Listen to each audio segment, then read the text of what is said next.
Bonjour et bienvenue sur la chaîne Les Fous de Normandie. Aujourd'hui, on va s'intéresser à cet article dont vous trouverez le lien dans la description de la vidéo, un article publié dans le JAMA en 2017 qui s'intéresse à un sujet un peu délicat qui est l'avortement. Alors évidemment, l'avortement est un facteur de stress majeur pour une femme qui doit le subir, qui choisit de le subir, ou qui ne choisit pas de le subir pour des raisons médicales ou autres. Il ne fait absolument aucun doute que ça altère la qualité de vie des personnes qui doivent subir ça, que c'est un facteur de stress qui augmente l'anxiété, qui augmente le risque de dépression, qui diminue l'estime de soi. Bref, un avortement, c'est jamais évidemment une bonne nouvelle. C'est une évidence que personne ne nie, en tout cas que la littérature scientifique ne nous permet pas de nier. C'est une évidence. Bon. Après, il y a des gens qui, justement, au nom de cette souffrance des femmes qui avortent, disent « Ah bah oui, mais dans ce cas-là, il faut empêcher l'avortement pour le bien-être des femmes. » Bon. Alors, cette étude, elle explore un petit peu cette idée en essayant de comparer la trajectoire psychique, la santé mentale, le bien-être psychique des femmes ayant pu avorter juste avant la date limite, et puis les femmes qui n'ont pas pu avorter, bien que c'était leur souhait.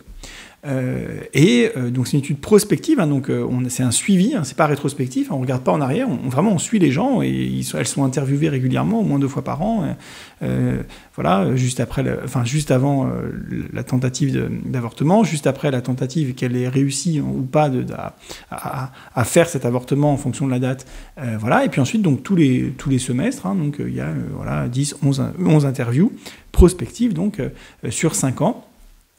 Chez ces 2 groupes de femmes, donc encore une fois, celles qui ont pu avorter juste avant la date limite et puis celles qui n'ont pas pu. Bon. Et donc l'idée, c'est de pouvoir comparer un petit peu les 2 groupes pour savoir si effectivement, elles sont en meilleure santé mentale dans le groupe qui n'a pas pu avorter que dans le groupe qui a avorté, puisque effectivement, on a dit que les femmes qui avortent ont plus de troubles psychiques et c'est un facteur de stress majeur, ça c'est sûr, d'accord ? Mais est-ce que le fait de ne pas avorter enlève ce stress ? Quand on avait envie de le faire, quand on souhaitait le faire, d'accord ? On devait le faire. Eh bien, la réponse est non. D'accord ? Voire même, en début de suivi, donc peu de temps après le refus, elles vont même plutôt moins bien que celles qui ont pu avorter. Voilà. Alors, c'est vrai qu'avec le temps, ensuite, la trajectoire redevient à peu près la même, et ça reste effectivement un facteur de stress, qu'on ait pu ou qu'on n'ait pas pu avorter. Qu'on ait pu avorter et qu'on l'ait fait, c'est un facteur de stress. Qu'on ait souhaité avorter et qu'on n'ait pas pu le faire, c'est un facteur de stress qui semble à peu près équivalent en termes de conséquences sur la baisse de la qualité de vie des femmes en question. Mais en tout cas, cette étude, du coup, elle ne va pas dans le sens de dire qu'une femme qui souhaiterait avorter et qui ne le pourrait pas irait mieux sous prétexte qu'elle n'aurait pas pu avorter et que l'avortement est un facteur de stress. D'accord ? Donc voilà, alors évidemment on ne fait pas de politique sur cette chaîne, donc moi je suis ni pour ni contre, bien au contraire, je vous donne juste les informations, et puis après vous en faites ce que vous voulez, mais on ne peut pas dire, en l'état actuel des connaissances, une étude prospective comme ça, c'est plutôt pas trop mal comme design, même si on peut imaginer mieux, mais enfin éthiquement, il y aurait des petits problèmes à imaginer des méthodologies plus sérieuses, entre guillemets. Donc, en gros, c'est à peu près le mieux qu'on peut avoir dans ce domaine-là précis. Eh bien, donc, les données scientifiques ne soutiennent pas l'idée qu'empêcher l'avortement chez une femme qui souhaiterait le faire soit mieux pour sa santé mentale. Plutôt le contraire. En tout cas, voilà. En début de refus, c'est pire que d'avoir fait l'avortement, même si ensuite, effectivement, après, ça se rejoint. Voilà, écoutez, j'espère que ça vous aura intéressé. Moi, je vous demande, s'il vous plaît, de mettre des petits pouces bleus, de mettre un commentaire, de partager si vous voulez que cette chaîne vive, si vous voulez que cette chaîne continue, si ça vous a intéressé.